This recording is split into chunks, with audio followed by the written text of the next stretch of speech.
আচ্ছা, তো তুলসী দেবীর আসল নাম কি? বৃন্দা দেবী। বৃন্দা দেবী, হ্যাঁ। তার বাবা মায়ের নাম হচ্ছে গিয়ে কালনেমি এবং ধর্মধ্বজ। মনে থাকবে? ঠিক আছে। আচ্ছা, এবার যদি বলি যে বৃন্দা দেবীর অসুরকুলে জন্ম, তাহলে ভুল বলা হবে না। ঠিক আছে, কারণ কালনেমি ছিলেন অসুর। ঠিক আছে। তো বৃন্দা দেবীর অসুরকুলে জন্ম হওয়ার পরেও ছোটবেলা থেকেই প্রহ্লাদের মতন অত্যন্ত নারায়ণের ভক্তি এবং ভক্তি ছিল, প্রচন্ড ভক্ত। সারাক্ষণ সারাক্ষণ বিষ্ণু ছাড়া, বিষ্ণুর নাম ছাড়া কারোর নামও পর্যন্ত শ্রবণ করতো না। সারাক্ষণ সে নিজের মনে তুলসী নিজে নিজেই শ্রবণ, মানে এই যে আমরা নাম জপ করি না তুলসী সাক্ষী রেখে, ওই জপের যে নিয়মটা, ওটাও কিন্তু এক কথায় বলতে গেলে মা দেবী তুলসীর কাছ থেকেই আসা। কারণ হচ্ছে কি, উনি জপ আরাধনা কাকে বলে, মানে এক একনিষ্ঠ ভক্তি, জপ সাধনা, সেটা কিন্তু উনি প্রথম আনে। ঠিক আছে। তো উনি সারাক্ষণ নারায়ণ নারায়ণ নারায়ণ, কৃষ্ণ কৃষ্ণ কৃষ্ণ, বিষ্ণু বিষ্ণু বিষ্ণু বিষ্ণু, এই এই জপ চলতো, সারাক্ষণ চলতো। তাতে করে উনি বুঝতে পেরেছিলেন যে আমি ভগবান শ্রীকৃষ্ণকে ছাড়া কাউকে পতি আমি দেখব না। ভগবান শ্রীকৃষ্ণ নারায়ণ, নারায়ণই হচ্ছেন গিয়ে আমার পতি, উনি ছাড়া আর কেউ যাতে আমার পতি না হয়। এইবার উনি বলেছেন যে কি করে পাওয়া যাবে ভগবান শ্রীকৃষ্ণকে। তখন তাকে বলা হয় যে আহ, ভগবানকে পেতে গেলে ভগবানের ভক্তকে ধরো। ঠিক আছে, তাহলেই তুমি ভগবানকে পেতে পারো। বলছে সবচেয়ে বড় ভক্তকে, বলছে আরে তুমি জানো না, পরম বৈষ্ণব শ্রী মহাদেব, তার আরাধনা আরাধনা, তাকে সন্তুষ্ট করার চেষ্টা করো, উনিই তোমাকে রাস্তা দেখাবেন, কিভাবে তুমি পাবে। আচ্ছা, আমি তো ভগবান শ্রীহরিকে প্রতিরূপেই পেতে চাই। হ্যাঁ। তো বলছে ঠিক আছে, মহাদেবের আরাধনা করো, উনি তোমাকে পথ দেখাবে। উনি যদি ইয়ে হন, সন্তুষ্ট হন, তাহলে তোমাকে উনি পথ দেখাবেন। তা আরাধনা শুরু হয় মা দেবী তুলসী। উনি নিদ্রা, জল,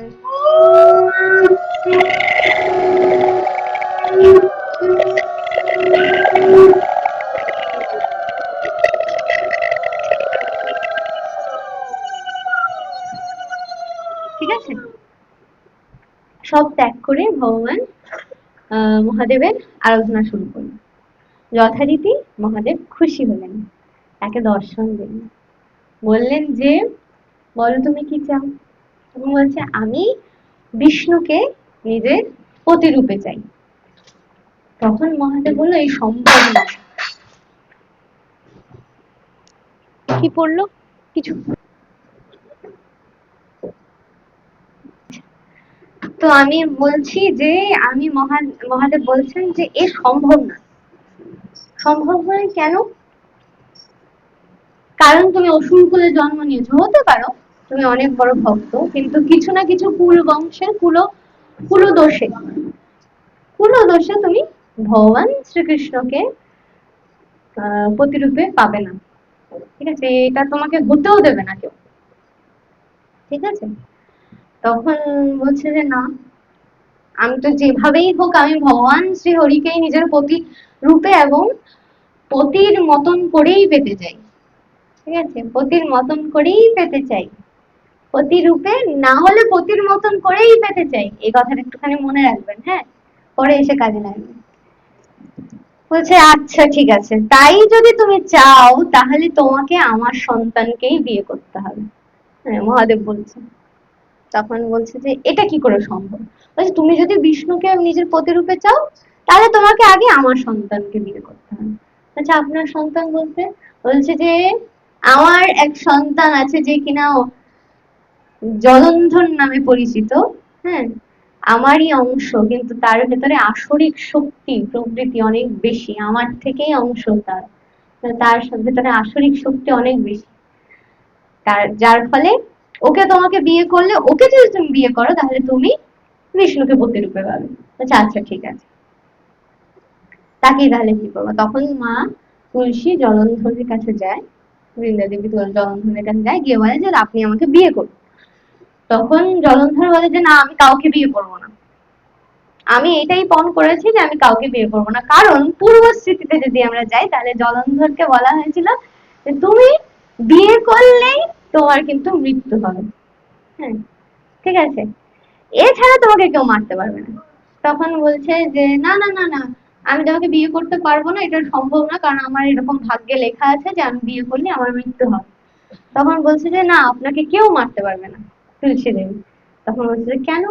বলছে কারণ আমি সতী। হ্যাঁ, আমি চিরসতী। বলছে যে তুমি তাহলে আমাকে কথা দাও যে তুমি তোমার সতীত্ব কখনো ধ্বংস হতে দেবে না, তাহলেই আমি তোমাকে বিয়ে করবো। আমি বলছি, তখন তুলসী বলছে যে ঠিক আছে প্রভু, আপনি, আমি কথা দিলাম আপনার সাথে যতদিন আমি বিবাহিত বন্ধনে আবদ্ধ আছি আমার সতীত্ব কেউ হরণ করতে পারে না। তাই জলন্ধর তুলসী বিবাহ হলো, বৃন্দাদেবীর বিবাহ হলো। হওয়ার পর জলন্ধর আরো তেজি হয়ে গেল, কারণ জলন্ধর অলরেডি হচ্ছে গিয়ে মহাদেবের অংশ, তার ভেতরে আসরিক প্রবৃত্তি অনেক বেশি, অসুরের মতো, অসুরের থেকেও তেজস্বী। সে ধ্বংস করা স্টার্ট করলো সমস্ত কিছু, এই ইন্দ্রদেবের আসন ছিনিয়ে নেওয়া, স্বর্গলোকে জয় করা, এই লোকে জয় করা, ত্রিলোকে জয় করা, সমস্ত কিছু আস্তে আস্তে করা শুরু করলো। এবার তার তার এই অত্যাচারে সমস্ত দেবকুল আরোই মানে প্রচন্ড ভাবে মর্মাহত, এবং সে তারা বুঝতে পারছেন যে কোথায় যাবে, কোথায় গিয়ে পালাবে জলন্ধরের হাত থেকে বাঁচার জন্য। কিন্তু জলন্ধরকে মারা যাচ্ছে না, কারণ সে তুলসীর প্রতি, এবং তুলসী এতই বড় সতী, হ্যাঁ, যে তার শক্তির দ্বারা জলন্ধরকে কেউ এসপার থেকে ওসপারে ঢুকিয়ে দিল তলোয়ার, আর কিচ্ছু হচ্ছে না। সতী নারীর এত জোর। তখন বললো, মহাদেবের কাছে সবাই গেলেন দেবতারা, যে মহাদেব আমাদেরকে বাঁচান, আমাদেরকে উদ্ধার করুন, এই জলন্ধরকে আমরা আর সহ্য করতে পারছি না, আর আর একে রেহাই দেওয়া যাবে না। তখন বললো যে তো সম্ভব নয়, কারণ জলন্ধর যাকে বিবাহ করেছে সে হচ্ছে গিয়ে পরমা সতী, ঠিক আছে, তার সতীত্ব যদি না হরণ হয় তাহলে জলন্ধরকে বধ করা সম্ভব নয়, ঠিক আছে, কোনো মতেই সম্ভব নয়। বলছে যে এবার মানে তুলসী দেবী সতীত্ব হরণ করতে কে যাবে, কার এত বড় সাধ্য আছে। তুলসী হচ্ছে গিয়ে সতীত্বের একদম চূড়া, শিখরে বসে আছে, ঠিক আছে, এত পবিত্র, এত সতী সাধ্বী, তার সতীত্ব হরণ করতে কে যাবে? পেছন দিয়ে ডাক হলো, আমি যাবো। হ্যাঁ, কে বলেছে বলতো? সুদর্শন চক্র হাতে শ্রীনারায়ণ বলছে আমি যাবো। আপনি যাবেন? হ্যাঁ, কারণ আমাকে এত বছর ধরে ডেকেই চলেছে তুমি এসো এসো, তো আমি আমাকে পতির মতন করে পেতে চাই, তা আমি যাবো সতীত্ব হরণ করতে। ভগবান শ্রীকৃষ্ণ শ্রীহরি আমার জলন্ধরের রূপ ধারণ করে গেলেন, তুলসী দেবীর সাথে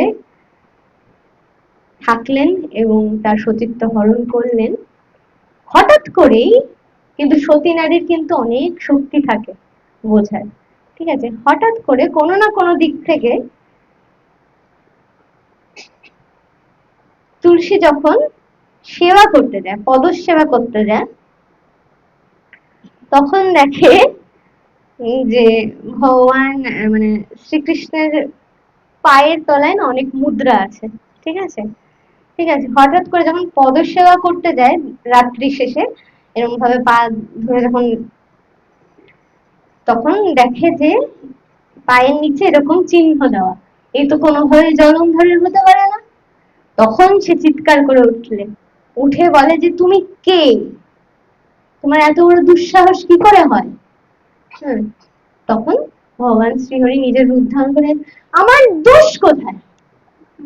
আমাকে তুমি এত বছর ধরে ডেকে এসছো যে আমি তোমাকে পতির মতন করে পেতে চাই, পতির মতন করে পেতে চাই। তখন বলছে তাহলে আমি যখন ডেকেছি তখন তুমি আসনি কেন? বলছে তুমি ডাকার মধ্যে তো তোমাকে বলা উচিত ছিল, মেনশন করা উচিত ছিল যে তুমি আমাকে পতি চাও, পতি রূপে চাও, তুমি আমাকে কেন বলছো পতির মতন করে যাই? তাই আমি তোমার পতির মতন করে এসেছি। হ্যাঁ, বলছে না, তুমি আমার সতীত্ব হরণ করেছো, এবং তোমার এত বড় কি তুমি ভাবছোটা কি যে তুমি ত্রিলোকের মালিক বলে তুমি আমার কাছ থেকে তুমি বেঁচে যাবে? আমার সতীত্ব হরণ করে তোমার এত বড় স্পর্ধা তোমার, এটা তুমি ভগবান? এটাতে তুমি ভগবান হলে? এতে তোমার কি জয় হলো? ওইদিকে আমার স্বামী বধ হলো ইন্দ্রের কাছে, ঠিক আছে? তাতে করে তোমার কি লাভ হলো? তুমি কি শিক্ষা দিলে জগৎকে? বললো যে তুলসী, বৃন্দা, তোমার সতীত্ব হরণ হয়নি, ঠিক আছে? কারণ জগৎপতি যদি আমি হই, তবে আমি যখন বাধ্য হয়েছি যে আমি এসে তোমার সতীত্ব হরণ করতে বাধ্য হয়েছি, তার মানে তুমি সতীত্বের চূড়ামণি, তোমার সতীত্ব কেউ হরণ করতে পারবে না। আমার সেই স্বয়ং ভগবান সাক্ষী।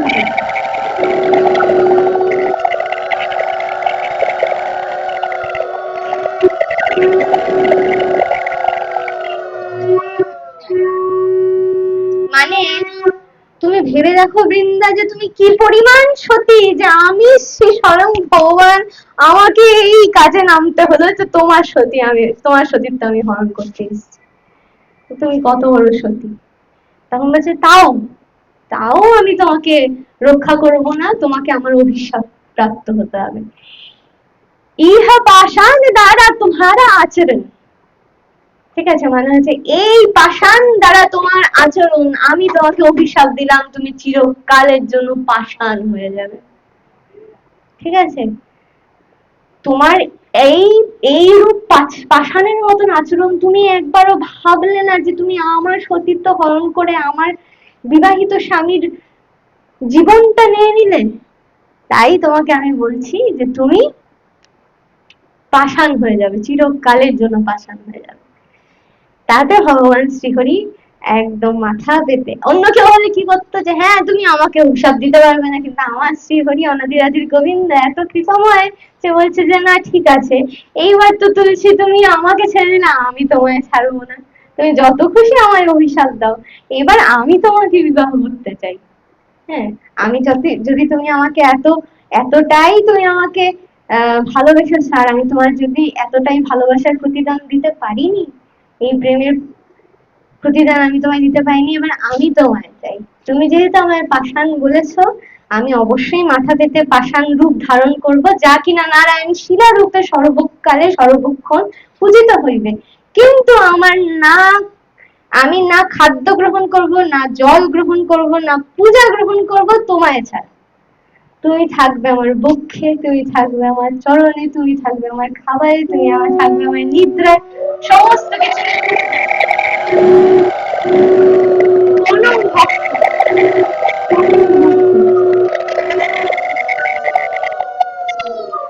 আমায় সাজিয়ে সাজিয়ে 108টা ভোজন দিলেও আমি গ্রহণ করব না যদি তাতে তুলসী না থাকে। আর যদি শুধু চোখের জলে মানুষ একটা তুলসী গ্রহণ আমায় দেয়, সেটাও আমি আহার করব। তাই তুলসীকে বলবে যে তুমি আমায় বিবাহ করো এবং আমি তোমার সাথে সারা জীবন থাকবো ওই নারায়ণ শিলা হয়ে। তখন ভগবান শ্রীহরি এবং তুলসী দেবীর বিবাহ হইল, এবং তুলসী এই বৃক্ষরূপে আমাদের সাথে সমস্ত সময় থাকে ভগবান শ্রীকৃষ্ণের পূজায়। তাকে ছাড়া ভগবান শ্রীকৃষ্ণের পূজা হয়।